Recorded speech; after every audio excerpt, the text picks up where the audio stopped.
আসসালামু আলাইকুম, সবাই কেমন আছেন? এই ভিডিওটি যারা দেখবেন সবার প্রতি রইল দোয়া ও ভালোবাসা। আজকে এই ভিডিওটা আমি আমাদের সাংবাদিক ভাইদের জন্য বানানো। সাংবাদিক ভাইরা বিভিন্নভাবে আমার নামে অপপ্রচার করতেছেন যে আমি একটা অনুষ্ঠানে, বাংলা কার্নিভাল একটা অনুষ্ঠান যেটা ইউইতে দুবাই আজমানে হয়, ওই অনুষ্ঠানে নাকি আমি বিনা ইনভাইটেশনে এবং বিনা দাওয়াতে নাকি আমি ওই অনুষ্ঠানে গিয়ে সবার সাথে মারপিট করছি এবং আমি সাংবাদিক ভাইদের মারছি। এভাবে একটা অপপ্রচার করতেছেন আপনারা। আজকে আমি আপনাদের কাছে কিছু প্রমাণ নিয়ে আসছি।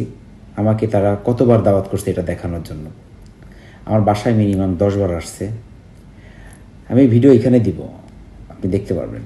আপনারা আমাকে ইমেল করছে, আমাকে হোয়াটসঅ্যাপ করছে এবং আমাকে 100টা গেট পাস, 100টা টিকিট দিছে, 100টা গেট পাস দিছে, যেটা আপনাদের জানি না আপনাদের কয়জনকে কয়টা দিছে না দিছে। আমাকে প্রায় 100টা গেট পাস দিছে ওইখানে, যাতে আমার সাথে মানুষজন, আমার যারা স্টাফ আছে এবং ভাই ব্রাদার আছে সবাই যাতে যেতে পারে। আমি ওইখানে আমাকে দাওয়াত করতে আমি গেছি।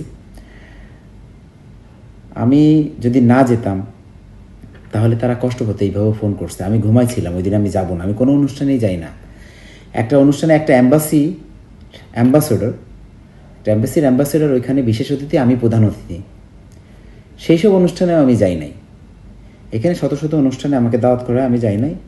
এখানে যারা অনুষ্ঠানের আয়োজক এরা আমার ছোট ভাই আর একজন পরিচিত মানুষ, একজন ডিরেক্টর। এদের বিভিন্ন সময় বিভিন্ন রিকোয়েস্টে আমি এদের অনুষ্ঠানে যাই। এরা আমাকে ইমেল করে, হোয়াটসঅ্যাপে দাওয়াত দেয়, বাসায় এসে দাওয়াত দেয়।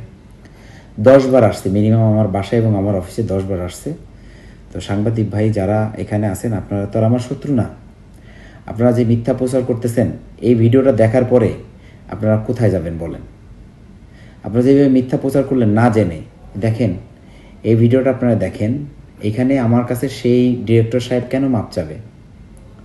তারা আমাকে দাওয়াত করে নিয়ে সেইভাবে আপ্যায়ন করতে পারে নাই, কিংবা আমার সম্মান সেইভাবে এখানে ধরে রাখতে পারে নাই, বিধায় তো আমার কাছে এসে মাপ চাচ্ছে।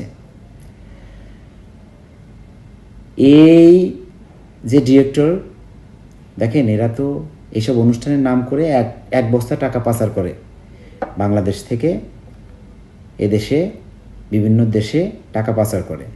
আপনারা জানেন অনুষ্ঠানে 150 লোক হয়েছে, 50 টাকা করে টিকিট। 50 টাকা করে টিকিট হইলে 7,500 দিরহাম বিক্রি হয়েছে।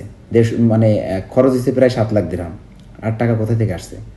কিছু টাকা আসছে এই অনুষ্ঠানে, কিছু খারাপ মেয়েদের নিয়ে আসছে।